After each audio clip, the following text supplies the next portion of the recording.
한국에서 손님들이 오셔서 이제 돌아갔는데 표현이 좀 그러네. 돌아갔다니까 잘 무사히 도착했다라고 연락이 왔습니다. 어쨌든 뭐 적잖이 또 감동을 받고 예상치 못한 스케줄 가운데서도 우리말로 은혜를 받았습니다. 근데 한편으로는 몸은 참 고단했습니다. 고단한 게 사람들과 함께 이렇게 지낸다는 게 그리 이제 쉬운 일은 아닙니다. 저와 여러분들도 손님을 치른다고 합니다. 치를 때 사실 그것이 우리들에게는 참 쉽지는 않습니다. 근데 더 쉽지 않았던 것은 이제 사실은 오래 전부터 준비를 해왔습니다. 몇 개월 전부터 집을 단장하고 막 청소하고 막 이렇게 막 했습니다. 일 같으면 한 일주일 안에 끝낼 일을 한 3개월을 막 끌었던 것 같아요. 하다가 중단하다 이렇게 했습니다. 그러면서 이제 했던 일 중에 하나가 뭐냐면 구석구석에 박혀있는, 처박혔다라고 이야기하는 것밖에, 처박아 놓은 것들을 끄집어내서 막 정리를 합니다. 버릴 거는 버리고 막 또 새롭게 또 진열할 건 진열해 놓고 그런 작업들을 이렇게 쭉 몇 개월 동안 했습니다. 참 그러다 보니까 버릴 게 엄청 많더라고요. 그리고 그 중에 하나가 옛날에 쓰던 이 컴퓨터들이 쓰지도 않는데 그대로 보관을 해놨습니다. 왜 그랬는지 모르지만 그런 것들도 있고 또 입지도 않는 옷가지들이 잔뜩 또 쌓여 있고요. 그것도 다 버리고 이렇게 했습니다. 그래서 우리가 오늘 설교 제목이 사실은 오래된 새 계명입니다. 좀 말이 안 되는 얘기인데 좀 한국말로 좀 말이 좀 안 되는 얘기죠. 오래됐는데 왜 새 것이냐라고 이야기하는 거죠. 오래됐다는 관념들을 우리는 어떻게 생각을 하냐면 첫 번째는 오래됨은 우리들에게 뭘로 다가옵니까? 익숙함으로 다가옵니다. 익숙하다. 오래된 것들은 참 익숙하다. 저와 여러분들은 오래됐잖아요. 8년이 됐으니까 어떻게 해요? 우리 서로 익숙합니다. 처음에는 서먹서먹하지만 이제는 익숙합니다. 우리에게 이제 오래됐다는 말의 의미가 하나가 우리에게 드는 것이 바로 익숙하다는 거죠. 익숙하면 어떤 일이 생기냐면 이게 이제 소홀하는 경향이 생깁니다. 우리가 물과 공기가 우리에겐 참 익숙하죠. 근데 우리 그 존재가 참 소중한데 소홀하게 생각을 합니다. 생각을 하지 않고 관심을 두지 않습니다. 주변의 관계도 마찬가지고요. 너무 익숙하다 보니까 또 우리 집안에서도 보면 익숙한 물건들이 있지 않습니까? 늘 그 자리에 있는 물건들. 이런 물건들은 익숙하기 때문에 소중하다고 생각하지 못하고 소홀하게 여기는 그런 일들이 있습니다. 이 오래됐다는 말을 우리가 익숙하다. 그래서 우리는 소홀하게 여기는 경향이 있다. 이렇게 말할 수가 있습니다. 또 오래됐다는 말 중에 하나는 조금 부정적인 얘기로 낡았다 라고 우리는 생각을 많이 합니다. 낡았다. 낡았으니까 또는 유행이 지났다 이렇게 생각을 많이 합니다. 특별히 옷이 그렇습니다. 옷이 오래되면 유행이 지나서 우리가 잘 입기가 힘들죠. 또 오래 입다 보면 낡아서 입기가 힘듭니다. 이런 것들을 우리가 오래됐다라는 말 속에서 우리가 찾을 수 있는 우리의 감정들 또 그런 우리의 생각들 그런 것입니다. 그래서 오래된 것들은 익숙하지만 소홀하게 쉽고 또 낡았고 유행이 지났기 때문에 우리에게 소용이 없는 것 이렇게 생각할 가능성이 참 많다는 것을 우리가 실생활에서 많이 느낍니다. 그런데 오늘 제목이 오래된 새 계명 참 어울리지 않는 두 단어 오래되었는데 새롭다라는 단어가 두 개가 붙어 있습니다. 서로 반대되는 얘기입니다. 그래서 오늘 말씀을 보면 말씀에서 딴 것입니다. 요한이 자기는 계명을 말하려고 하는데 그 계명은 옛 계명이다. old commandment이다. 이렇게 이야기를 합니다. 그래서 old라는 말을 제가 좀 바꿔서 오래된 계명이다 라고 이야기하는데 그 뒤에 보니까 바로 내가 새 계명을 너에게 말한다라고 이야기를 하고 있습니다. 그래서 고민하다가 제가 오래된 새 계명으로 우리가 이렇게 내가 이렇게 제목을 잡았습니다. 그래서 그런데 계명은 오래되었습니다. 하나님의 말씀은 참 오래되었습니다. 우리가 태어나기도 전에 우리가 우리가 태어나고 훨씬 전에 몇천 년 전에 그렇게 해서 하나님의 말씀이 생겨났습니다. 하나님이 말씀하셨습니다. 정말 오래됐습니다. 그런데 하나님의 말씀은 어떻습니까? 낡았습니까? 그렇습니까? 근데 우리에게는 참 그런데 익숙하죠. 그런데 우리에게는 그 익숙하기 때문에 소홀히 여기는 경향이 우리에게도 있다라는 거죠. 그렇지만 하나님의 말씀은 오래되었지만 그것은 여전히 우리는 새롭게 받아들입니다. 새롭습니다. 여러분, 하나님 말씀 이렇게 보다 보면 어떻습니까? 옛날에 읽었던 말씀인데도, 알고 있는 말씀인데도 어느 순간 새롭게 나에게 막 다가오잖아요. 그것이 이제 성령이 우리에게 빛을 비추기 때문에, 성령이 우리에게 깨닫게 해주시기 때문에 그렇게 받아들이는 거죠. 그러니까 오래됐지만 하나님의 말씀은 여전히 새롭다는 것이죠. 그리고 이 하나님 말씀이 새롭다는 뜻의 또 의미는 뭐냐면, 길을 찾는 사람들, 내가 어떻게 살아야 되지? 라고 하는 그런 사람들에게 하나님의 말씀은 어떻습니까? 오래됐지만 그 사람들에게는 새롭다라는 것이죠. 그래서 하나님의 말씀은 그렇습니다. 그래서 예수님이 말씀하신 것처럼 또 그렇습니다. 하나님 말씀은 1.1획도 땅에 떨어지지 않는다. 1.1획도 정말 소중하다는 거죠. 오래됐지만 정말 소중한 게 하나님의 말씀이라는 사실, 그것이 바로 오래되고 그렇지만 새롭다라는 말의 의미가 오늘 말씀에서 있다고 봅니다. 그래서 사도 요한이 말하고자 하는 것도 바로 그런 취지에서 이야기를 하는 거죠. 사도 요한도 오늘 옛 계명, 너희가 이미 들은 옛 계명을 이야기하지만 그 옛 계명은 새 계명이다라고 이렇게 말하고 있습니다. 그래서 새 계명이, 요한이 말하고자 하는 계명이 뭡니까? 옛 계명이 뭐고 새 계명이 뭡니까? 그것은 하나님 말씀의 전체라고 말씀할 수가 있지만, 오늘 본문을 우리가 읽었지만 뭘 이야기를 합니까? 새 계명은 좀 구체적으로 말하면 하나님 사랑을 이야기하는 겁니다. 사랑하라. 특별히 그 중에서도 형제 자매를 사랑하라라는 말씀이 새 계명. 그렇지만 그것이 오래된 계명이다라고 이야기를 하고 있습니다. 여러분도 잘 아는 것처럼 예수님께서 이 율법을 정리를 딱 하신 게 뭐냐면, 율법의 핵심이 뭐다라고 딱 정리를 한 게 무엇입니까? 사랑입니다. 좀 더 정확하게 이야기하면, 계명이라는 측면에서 이야기하면 명사를 쓰면 좀 곤란합니다. 그래서 사랑하라라입니다. 그래서 누구를 사랑하라? 하나님을 사랑하라. 그 다음에 이웃을 사랑하라. 이것이 계명의 전부이자 핵심이라고 예수님이 딱 못 박아서 말씀하셨습니다. 계명은 참 많은데 그 계명이 말하는 단어가 뭐냐? 사랑이다라는 거죠. 하나님의 백성이 살아가야 될 것이 뭐냐? 그 삶의 특징이 뭐냐? 사랑하면서 살아간다라는 것을 하나님이 말씀하시는 거죠. 이 말씀이 언제적 말씀일까요? 왜 그래서 옛 계명이라고 말했을까요? 이 말씀은 하나님께서 이스라엘 백성들을 애굽에서, 이집트에서 끄집어내어서 이 광야에서 딱 언약을 맺고 난 다음에 또 광야에서 하신 말씀이에요. 너희는 이제 내 백성이다 라고 이야기하면서 너는 나의 말씀을 들어라, 지켜라, 이렇게 이야기를 합니다. 그러면서 말씀하시는 게 레위기 19장 18절에는 어떻게 이야기하냐? 너는 너의 이웃을 내 몸처럼 사랑하라 라고 이렇게 이야기를 합니다. 그리고 신명기 6장 5절에는 당신들은 마음을 다하고 뜻을 다하고 힘을 다하여 당신들의 하나님을 사랑하십시오, 이렇게 이야기합니다. 그래서 모세오경을 통틀어서 이렇게 딱 보면 하나님께서 율법을 주시고 계명을 주셨는데 그 계명에는 하나님을 사랑하고 이웃을 사랑하라라는 그런 핵심적인 하나님의 메시지가 그 안에 딱 들어가 있다는 거죠. 그것이 언제적 말씀이다? 옛적 오래된 말씀이다라는 거죠. 또 그런데 이제 오래된 말씀이다, 옛 말씀, 옛 계명이라고 하는 이유는 또 하나의 더 의미는 오늘 요한은 이렇게 이야기합니다. 이 옛 계명은 여러분이 처음부터 가졌다라고 이야기합니다. 그리고 이미 들은 그 말씀이다라고 이야기를 합니다.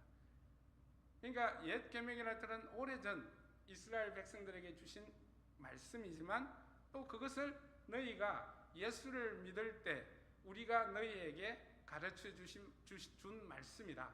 들려준 말씀이다. 그래서 너희가 그 말씀을 이미 가지고 있다라고 이야기합니다. 그래서 그런 의미에서 너희가 이미 예수를 믿을 때 사도들로부터, 우리들로부터 가르침을 받은 계명이다라고 이야기합니다.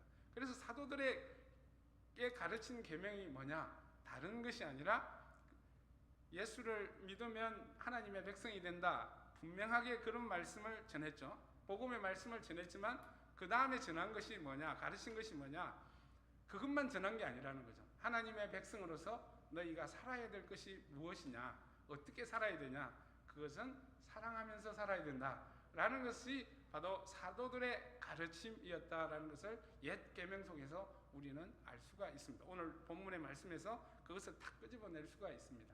그러니까 사도들은 예수 믿으면 천국 간다, 예수 믿으면 구원받는다, 그걸로 다 끝난 게 아니라 그 다음 얘기를 했다는 거죠. 그 다음 얘기는 너희가 이제 그리스도인으로 하나님의 백성이 되었으니 너희는 하나님의 계명을 지키라.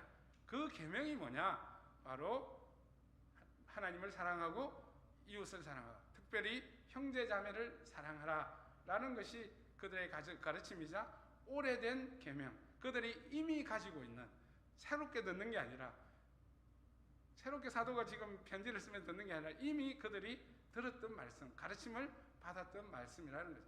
그래서 옛 계명 속에는 그런 두 가지가 같이 섞여 있음을 우리는 알 수가 있습니다.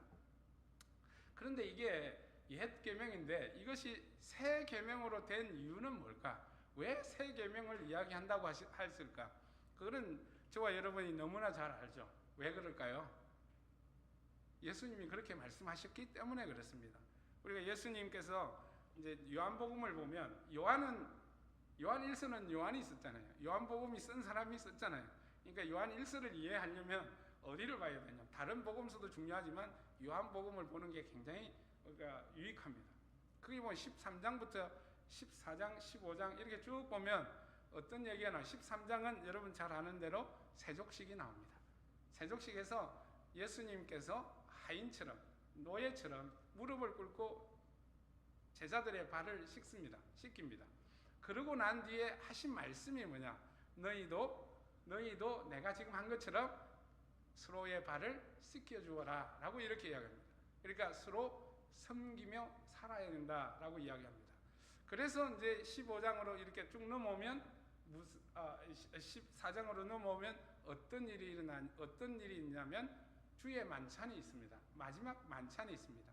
그래서 마지막 만찬에서 유다가 떠나고 난 뒤에 예수님이 하신 말씀이 뭐냐? 내가 너희에게 한 것처럼 너희도 서로 사랑하라 라고 이야기를 합니다. 그러면 이로써 사람들이 뭘 한다? 내 제자인 줄 알게 된다 라고 이야기합니다. 그래서 그러고 난 뒤에 이제 포도나무 비유를 하게 됩니다. 15장에서 15장에서 포도나무 비유를 끝부분에 뭐라고 이야기합니다.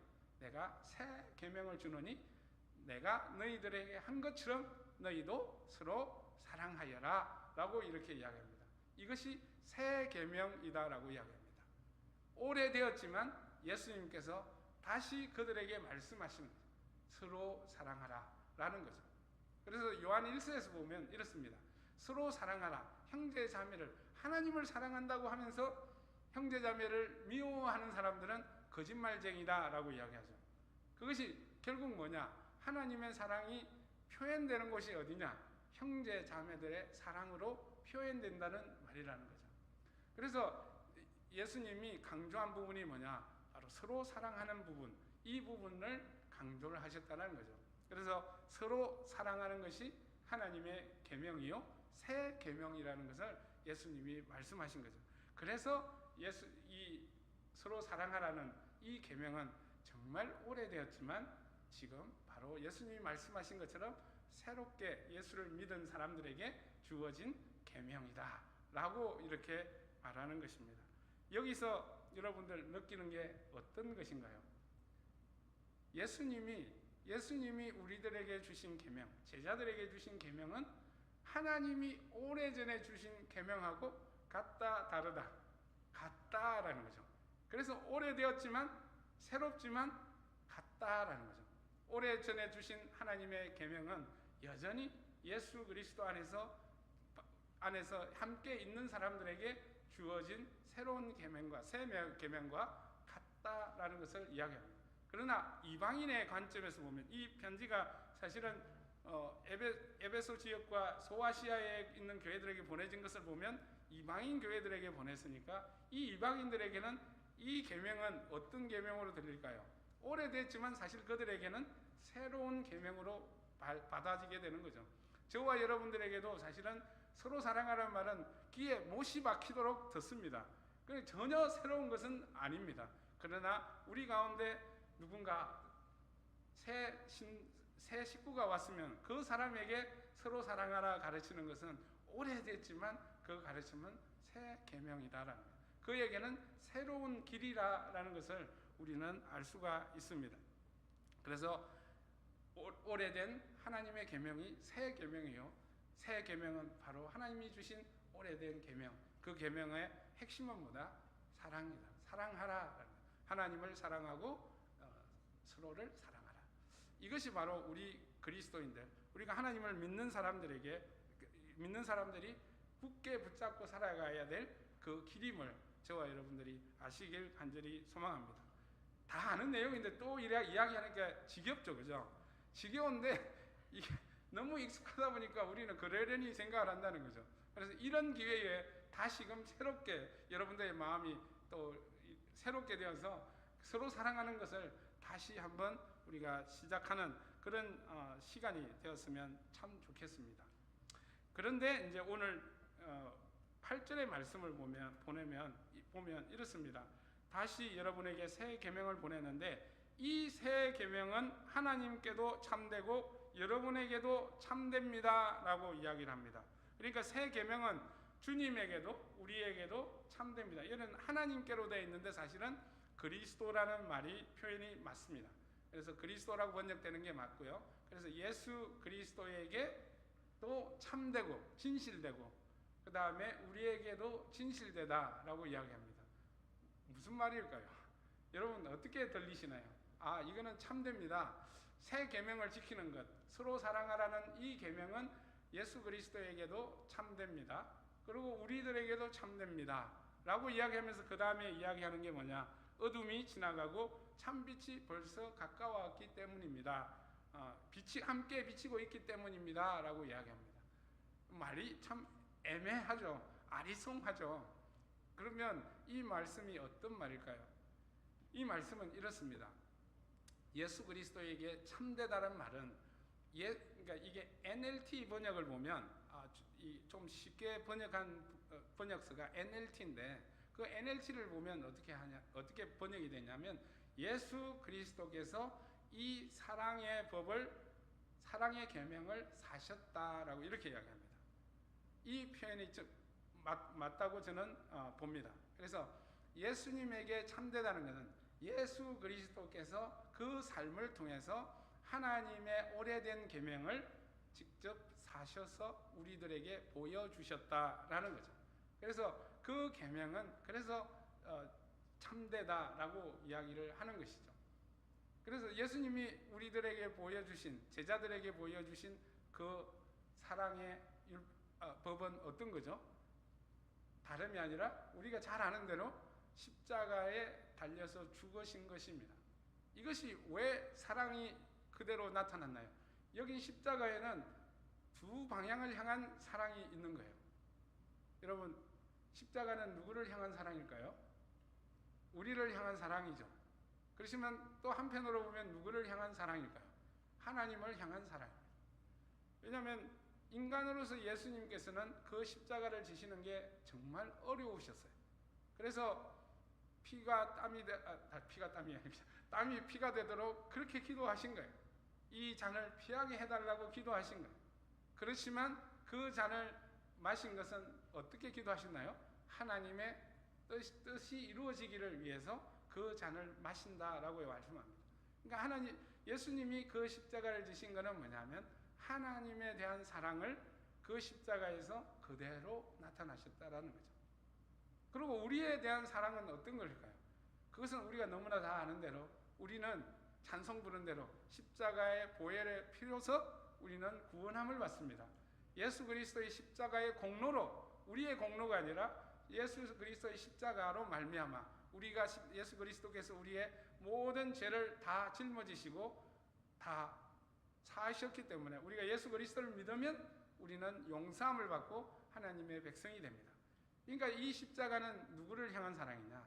또 한편으로는 우리를 향한 사랑을 보여주셨다라고 우리는 말할 수가 있습니다. 우리가 그렇게 믿죠. 그래서 예수님이 자신을 스스로 희생제물로 드림으로써 예수님께서 우리의 죄를 용서하시고 우리로 하여금 하나님의 자녀로 세우셨다라는 거죠. 이것이 사랑이 아니고 무엇이겠습니까? 그렇지 않습니까? 그러니까 주님께 참되다는 말은 바로 이 말이에요. 이 사랑의 법이 주님이 직접 실현하시고 주님이 직접 우리에게 보여주셨다라는 거죠. 그 계명을 실천하셨다라고 말씀합니다. 그러면 두 번째로는 뭐냐? 이 계명이 너희들 가운데서도, 여기서 너희들 아니라고 되는데 가운데라는 표현이 너희들 가운데서도 일어나 참되다라고 이야기합니다. 이 말은 이중적인 의미가 있습니다. 첫 번째 의미는 실제로 너희 가운데 예수 그리스도의 십자가의 사랑을 본받아서 서로 사랑하는 일이, 그 계명을 실천하는 일이 너희 공동체 안에 지금 일어나고 있다라고 이야기하는 거죠. 그래서 뒤에 표현하는 것이 뭐냐면 어둠이 물러나고 참 빛이 이제 막 비친다라고 이야기하는 게 그 표현이에요. 그러니까 어둠이라는 것은 어떤 것의 은유적인 표현이냐면 미움이라는 거죠. 서로 미워하고 시기하고 질투하는 것이고, 그 다음에 빛은 사랑이라는 겁니다. 그래서 참 빛이 비치기 시작한다. 그러니까 이 말은 무슨 말이냐면 너희 가운데 하나님의 계명을, 이게 하나님의 계명은 서로 사랑하라는 이 계명이 서로 지금 하고 있다라는 거죠. 그것으로 말미암아 너희가 그 사랑의 열매들이 너희들 가운데서 나타나고 있다라고 이야기하는 거죠. 열매를 맺어가고 있다라고 이야기하는 것이 바로 오늘 이 본문의 말씀이라는 것입니다. 그래서 또 한편으로는 어떤 말씀이냐면 그러니 이 말씀은 뭐냐면 너희들에게 참되다는 말은 너희들이 예수 그리스도를 본받아서 뭘 해라? 서로 사랑하는 것이 참되다, 맞다라고 이야기하는 거죠. 그래서 저와 여러분들이 교회 공동체에서 참 중요한 것들 중에 여러 가지가 있는데 그 중에 가장 중요한 것이 하나님을 사랑하는 것이고, 하나님을 사랑하기 때문에 우리가 같이 모여 있는 거잖아요.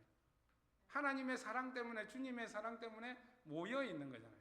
그래서 그 주님의 사랑을 본받아서 우리는 같이 서로 사랑하는 공동체로 우리가 살아가고 있다는 거죠. 그래서 교회의 이 성도 간에 이어지는 끈은 뭘까요? 사랑입니다. 그리스도가 우리를 사랑한 그 사랑입니다. 그래서 그 끈이 우리를 서로 묶고 있다는 거죠. 만일에 이 끈이 끊어지면 어떻게 될까요? 우리가 서로 어두운 가운데, 미움 가운데 있다면 우리 공동체는 하나님을 믿는 공동체, 하나님을 사랑하는 공동체라기보다 우리가 서로 미워하며 서로 뿔뿔이 흩어지며 어두운 가운데 있을 수밖에 없는 거죠. 그러니까 우리는 서로 다르지만 우리가 서로 함께 해나가는 것은 우리가 서로 사랑하기 때문에 그렇다는 거죠. 그래서 그 사랑이 바로 우리 공동체를 또 유지시키고 우리 공동체를 하나님의 공동체로 이렇게 보이게 하는 그런 것임을 우리가 서로 알기를 간절히 소망합니다. 그래서 존 스타우트 목사님이 사실 굉장히 영국의 이제 신학자로 목사로 참 유명하신 분인데, 그분이 예수님께서 말씀하시는 이 계명의 새 계명의 특징을 4가지를 이야기해요. 그 4가지를 이야기하는데 뭘 이야기하느냐? 첫 번째는 예수님은 율법을 사랑으로 보셨다라는 거죠. 우리는 계명을 어떻게 봐요? 지키기 힘든 것, 귀찮은 것, 이렇게 보지만 예수님은 그 율법을 뭐로 보냐? 하나님의 율법, 하나님의 계명을 사랑으로 보았다라는 거죠. 두 번째 예수님은 그 사랑이 어떤지를 우리에게 보여주셨다는 거죠. 그것이 뭐냐? 자기를 희생하며 사랑하는 것. 우리는 내가 희생되고 다른 사람을 사랑하기가 굉장히 힘듭니다. 내가 희생하는 것보다 내가 유익을 얻는 것을 더 좋아하는 게 사람의 본성입니다. 그렇지만 예수님이 우리들에게 보여주신 것은 바로 나를 희생하며 다른 사람을 사랑하라 라는 것이 바로 예수님의 이 계명, 새 계명 안에 들어가 있는 거예요. 왜냐하면 예수님이 그렇게 하셨기 때문에 그렇다는 거죠. 그 다음에 세 번째는 뭐냐면 예수님은 우리가 복음서에 보면 어떤 비유가 있냐면 선한 사마리아인의 비유가 있습니다. 선한 사마리아인의 비유는 그 마지막이 뭡니까? 예수님이 물어보는 질문이 뭐예요? 네 이웃이 누구냐? 이렇게 물어본 게 아니라 이 사람, 반쯤 죽어가는 이 사람의 이웃이 누가 되겠느냐 물어봅니다. 그래서 그 사람이 사마리아인은 그 사람을 다 케어해주고 다 보살펴줍니다. 사실 그 반쯤 죽게 된 사람은 유대인이라고 봅니다. 그래서 그 비유로서 이야기하고자 하는 말씀이 뭐냐면 인종을 초월하고 그러고 어떤 계급을 초월하고 사회적 계급을 초월하는 그런 차별 없는 그 사랑을 예수님이 말씀하신다. 여러분 또 사마리아 이야기를 하면 나오는 인물이 있습니다. 그것은 바로 사마리아 여인입니다. 사마리아인들은 유대인들은 사마리인과 사마리아 사람들과 이 상종을 안 합니다. 또 마찬가지로 백주대낮에 남자가 여자를 이렇게 상종하는 것은 참 어려운 일입니다.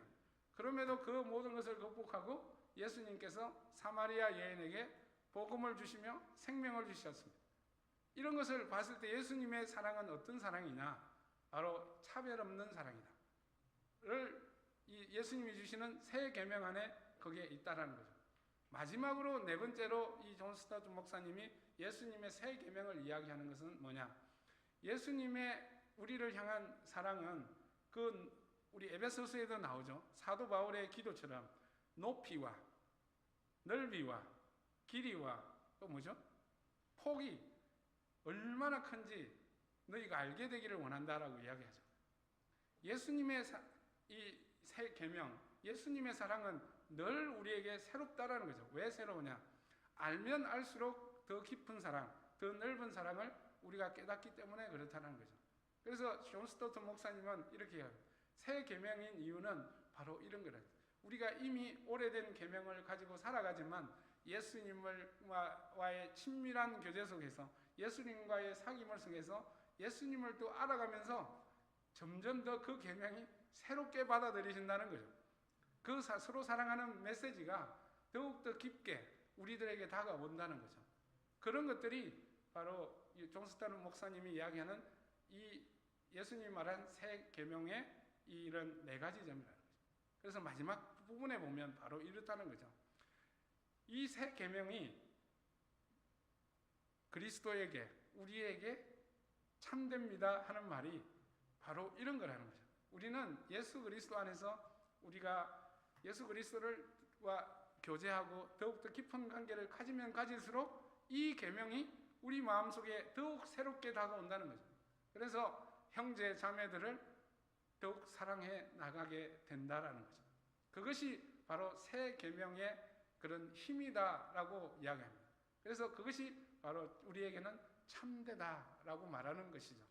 저와 여러분, 새 계명은 오래된 계명입니다. 그러나 예수님이 우리에게 새롭게 또 말씀하시고 또 예수 그리스도께서 우리가 주신 계명대로 살아가지만 예수 그리스도와 함께 동행해 나갈 때 또 그 계명이 우리에게 새롭게 이렇게 다가옵니다. 그래서 저와 여러분들에게 그 서로 사랑하라는 이 계명이 우리들에게도 꽃을 피고 빛을 비추는 그런 거가 된다는 것이죠. 정말 우리 가운데 그럴까요? 그렇습니다. 저는 이 설교를 다른 사람이 듣지 않았으면 좋겠는데 어쨌든 그렇습니다. 제가 이번에 쭉 이렇게 한 10일간 같이 동행을 하다 보니까 느끼는 게 딱 있더라고요. 이거는 내가 말로 표현은 잘 못하는데 다르다라는 게 딱 느껴졌어요. 다르다. 이걸 잘못 알아들으면 이게 목사님 설교 차별한다, 믿는 사람 믿지 않는 사람 차별한다 그렇게 들을 수 있는데 이렇게 쭉 지내다 보니까 다르다. 뭐가 다를까? 생각하는 게 다르고 가치가 다르고 그들의 행동하는 게 다르다라는 것을 느꼈습니다. 그 중에 하나가 바로 오늘 이 본문의 말씀처럼 서로를 생각하고 관심을 두는 이 마음이 다르구나라는 것을 제가 참으로 깨달았습니다. 이것이 왜 그럴까요? 처음부터 우리는 그렇지 않았어요. 처음부터 우리도 마찬가지로 어둠 가운데 있고 여전히 세상의 법과 가치가 익숙한 저와 여러분이었어요. 그러나 예수님을 만나고 예수님을 믿고 난 뒤에 바로 또 우리가 이렇게 서로 사랑하고 막 죽고 못 사는 그런 마음으로 살아가나요? 절대로 그러지 않습니다. 사람은 식물도 그래서 시간이 필요한 거예요. 그 시간 가운데 예수님과의 동행, 또 사랑과의 서로 관계 속에서의 그런 갈등과 또 말씀이 그 가운데 개입해서 우리를 바꿔주고 이런 가운데서 어떻게 되나요? 우리는 점진적으로 변해간다. 그래서 점진적으로 우리는 참 빛이 우리 가운데서 비쳐나기 시작한다. 어느 순간에는 우리가 그럴 날이 오기를 바랍니다만 성경은 그렇게 말하지 않습니다만 어쨌든 그 참빛이 환하게 비치는 정말 서로 사랑하는 그 열매가 풍성히 맺히는 저와 여러분 우리 공동체 우리 공동체를 통해서 또 그 사랑의 빛이 다른 곳에서 전파되기를 간절히 소망합니다. 그런 공동체가 되기를 저는 꿈꿉니다. 그렇지 않습니까? 저는 이번에 또 한 번 더 깨달은 게 사실은 있는데 어쨌든 그 부분들은 내가 사적인 자리에서 이야기를 하고요. 어쨌든 우리 공동체를 통해서 이번 기회를 통해서 또 한 번 제가 깨달은 게 다르다. 달라졌다. 하나님이 기뻐하시겠다. 이것을 제가 많이 느꼈습니다. 이런 것들이 우리가 점진적으로 새로워지는 것, 예수 그리스도의 새 계명으로 우리가 빛을 발하는 것, 그런 것의 표징인 줄 믿습니다. 그런데 오늘 마지막으로 사도 요한이 이야기하고 싶은 것은 앞에 이야기도 앞에 얘기는 그 다음 얘기예요. 그 다음 9절의 얘기는 이런 얘기입니다. 너희가 빛 가운데 있다고 말하면서 자기 형제 자매를 미워하는 사람은 아직도 어둠 가운데 있다라고 말합니다. 그리고 뒤에서 보면 11절을 보면 어둠 속에 있을 뿐만 아니라 어둠 속을 걷고 있다. 그래서 그가 어둠에 가려서 어디를 가는지 모른다라고 이렇게 이야기를 하고 있습니다. 누구를 향해서 이야기하는 것일까요? 그때 당시에 계속해서 이야기하지만 요한 1서를 읽을 때는 영지주의자들을 우리가 잘 알아야 되는데 이들이 교회를 회방 놓고 힘들게 만드는 거예요. 뭐냐면 그들은 항상 새로운 것을 추구했어요. 새로운 것이 뭐냐? 새로운 깨달음, 신비스러운 깨달음, 신비스러운 무언가 이런 것을 자꾸 이렇게 가지기를 원했다는 거예요. 그럴수록 그들이 어디에 가깝다? 하나님께 더 가깝다. 하나님과 더 교제하고 있다. 라고 이렇게 자꾸 이야기를 하는 거죠. 그리고 그들의 주장을 받아들이지 않는 사람들은 내치는 거예요. 공동체에서 내치는 거예요. 그러니 예수님이 말씀하는 새 계명과는 전혀 동떨어진 것이죠. 자기들을 주장하고 자기들을 따르지 않는 무리들을 내치는 이런 무리들이 교회 안에서 막 이렇게 막 자라나고 있었다는 거죠. 그들을 향해서 사도 요한이 말하는 것, 형제 자매를 사랑하지 않는 자는 뭐 가운데 있지 않다고요? 빛 가운데 있지 않다. 빛 가운데 있지 않다는 건 누구 가운데 있지 않다고요? 하나님 가운데, 예수 그리스도 안에 있지 않다라고 이야기해요. 정말 강력한 말씀입니다. 오늘 이 말씀을 잘못 전하면 시험 들 사람 굉장히 많습니다. 형제 자매를 미워하는 사람. 이 미워한다는 말의 의미가 여러분들 우리가 서로 위안받기 위해서 이 미워한다는 말의 의미는 한 번 미워하고 두 번 미워하고 가끔 미워하고 이런 얘기가 아니라 꾸준히 미워하는 걸 이야기합니다. 여러분 위안받으시기 바랍니다. 한 번 딱 그랬다고 막 나 구원 안 못 받았나 보다. 나 하나님하고 거리가 뭔가 보다. 그렇게 생각하지만 이 사람들은 끝까지 그렇다. 자기 주장을 받아들이지 못하는 사람, 자기 뜻에 동조하지 못하는 사람을 내쳤다는 거죠. 그리고 새로운 것을 추구했다. 그래서 사도 요한이 이야기하는 게 옛 계명, 오래된 계명, 새 계명을 이야기하는 것이 바로 이런 이유에서 너희들이 새 계명을 찾고 있는데 그것이 딴 것이 아니라 오래된 계명이라니까. 오래된 계명이 뭐냐면 서로 사랑하라는 거니까 그것이 빛 가운데 있는 거라니까. 근데 너는 지금 뭐냐 새로운 것을 계속 찾고 있는데 형제 자매를 미워하잖아. 그러니까 너희네들은 어디에 있다고? 빛 가운데 있지 않다고 어둠 가운데 있다라고 못 박아버리잖아요. 그래서 너는 하나님하고 관계가 없다라고 이야기하는 거예요. 너 예수 그리스도를 믿는 거하고 관계가 없다 이렇게 이야기하는 겁니다. 한두 번 그랬으면 우리 다 시험 됩니다. 야 이거 예수 믿기 진짜 힘드네 라고 이야기할 겁니다. 근데 그들은 지속적으로 그렇게 그들의 생각과 가치와 교리들을 이렇게 만들어 나갔던 거죠. 그래서 사도 요한은 뭐라고 그럽니까? 하나님하고 관계가 없다라고. 그래서 너희들은 여전히 어두운 가운데 있기 때문에 너희들은 빛 가운데로 걸어갈 수가 없다라고 이야기합니다. 그렇게 이야기를 합니다. 그래서 이것을 사도 요한이 지금까지 계속 강조하는 게 뭐냐? 너희가 뭐 하면 뭐 가운데 있지 않다. 이렇게 계속 이야기하지 않습니까? 그래서 사도 요한이 이야기하는 것이 뭐냐? 우리가 기독교의 교리를 이야기하지만 지난주도 말씀드린 것처럼 우리의 신앙은 뭐하고 분리되지 않는다? 삶하고 분리되지 않는다라는 거죠. 우리가 하나님을 사랑하면 형제자매를 사랑하고요. 우리가 하나님을 믿으면 예수 그리스도를 믿으면 뭐 한다고요? 우리는 서로 사랑하게 되고 그 뜻대로 따라가게 된다라는 거죠. 그러니까 우리의 삶은 믿음의 표시라는 거죠. 그래서 사도 요한이 계속 이야기하는 것은 뭐냐? 빛 가운데 걸어가고 하나님과 사귄다는 것의 표징이 뭐냐? 그 삶 가운데 나타난다라고 이야기를 합니다. 그래서 앞에서 그 표징을 두 개를 먼저 이야기했어요. 그 표징의 첫 번째는 기억나시나 모르겠는데 빛 가운데 있는 사람은 죄를 짓더라도 죄에 대한 고백과 회개가 있다라는 거죠. 이게 빛 가운데 있는 사람이라. 다행이죠? 다행입니다. 저와 여러분들은 그렇게 하니까. 두 번째로는 우리가 순종함으로 말씀을 순종함으로 그리스도의 성품을 닮아가는 사람들이다. 저와 여러분 그렇죠? 예. 그러니까 그냥 믿음에만 믿는 지식적인 믿음, 영적인 믿음, 지적인 동의에만 머무르지 않고 그것이 삶으로 나타난다는 거죠. 그것이 믿음이라는 거죠.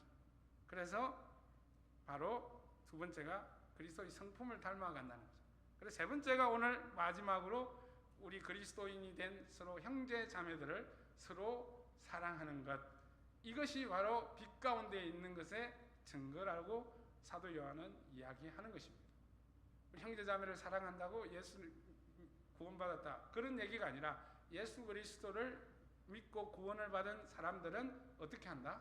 빛 가운데 있는 사람들은 그 하나님의 계명, 예수님의 새 계명을 그대로 믿고 살아간다라는 것입니다. 그것이 바로 사도 요한이 하고 싶은 말이라는 거죠. 어두운 가운데 있으면 너희는 아니다 라고 말하는 것이죠. 제가 목회자가 되기로 결심하면서 책을 많이 읽었습니다. 기존의 목사님들은 어떻게 설교를 하고 어떤 내용을 또 이야기를 할까? 책을 그때 굉장히 많이 읽었습니다. 그 중에 읽었던 책들 중에 청파교회 김기석 목사님이라고 계십니다. 요즘 CBS에 자주 나오시더라고요. 나이가 문학가이시면서 시인이면서 목사님이십니다. 글을 정말 잘 쓰십니다. 그 목사님의 책 가운데 이런 책이 있습니다. 삶이 메시지다 라는 책이 있습니다. 그 부분을 제가 한번 읽어드릴게요. 신앙생활은 고백을 삶으로 번역하는 끝없는 과정이며 고백은 활동을 통해서만 진실임이 드러난다.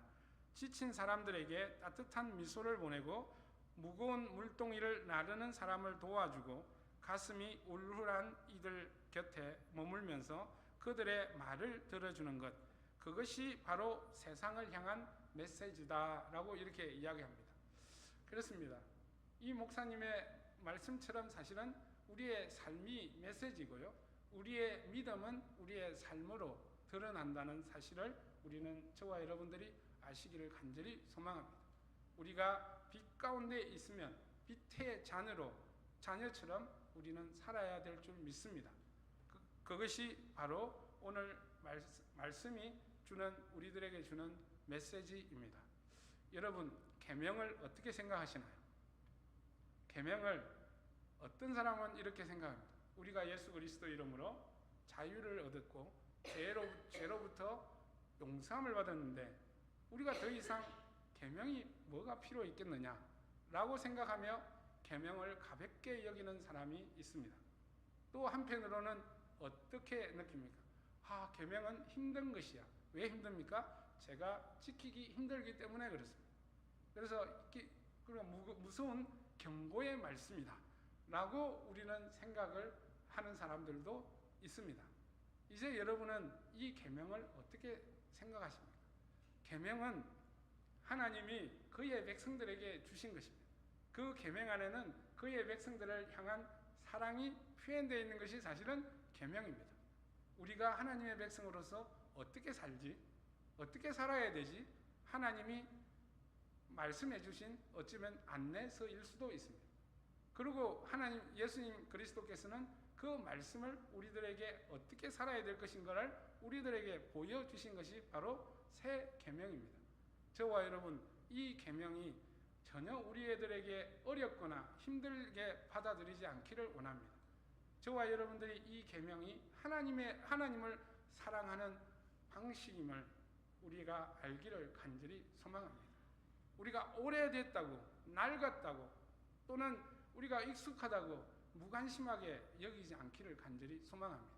오늘 저와 여러분들에게 예수 그리스도 안에서 이 서로 사랑하라는 계명 뿐만 아니라 하나님을 사랑하고 서로 사랑하고 우리가 그리스도의 삶을 본받는 이러한 말씀들이 여러분 삶에, 여러분들의 마음에 녹아들어서 여러분들의 삶으로 나타내지기를 간절히 소망합니다. 그렇게 됐을 때 하나님께서 우리들을 향해서 기뻐하시고 우리들을 향해서 더욱더 칭찬할 것을 믿습니다.